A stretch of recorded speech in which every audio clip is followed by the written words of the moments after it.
Welcome back, everybody. Today I'm going to teach you how to find Outlook data files location in Windows 10. This is incredibly useful when you need to back up your emails, transfer data to a new computer, or troubleshoot storage issues. Let's get right into it.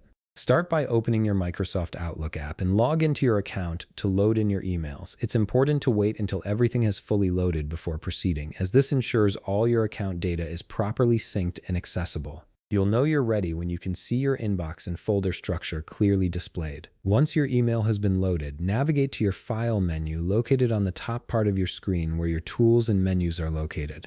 Click on the File tab. This tab is your gateway to all the back-end settings and configurations in Outlook, so it's essential for accessing information about how your data is stored. Once the File menu has opened, look for the Account Settings drop-down and click on it. From the additional options that appear, click on Account Settings again. This might seem a bit repetitive, but Microsoft organizes these settings in layers to keep things organized. Clicking this will open a new window that presents all the accounts linked to your Microsoft Outlook.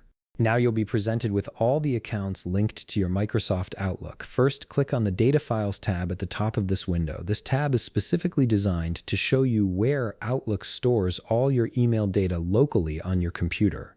Then select the account you're trying to find the Outlook data files on. If you have multiple email accounts configured in Outlook, make sure you're selecting the correct one. Once selected, click on the Open File Location button. A new File Explorer window will appear that contains all your Outlook data files. This is the exact folder on your hard drive where Outlook keeps your PST or OST files, which store all your emails, contacts, calendar entries, and other data. You can now copy this location, back up the files, or simply note where they're stored for future reference. And that's it. You've successfully located your Outlook data files in Windows 10. If you found this video helpful, please leave a like, subscribe, and see you in the next video.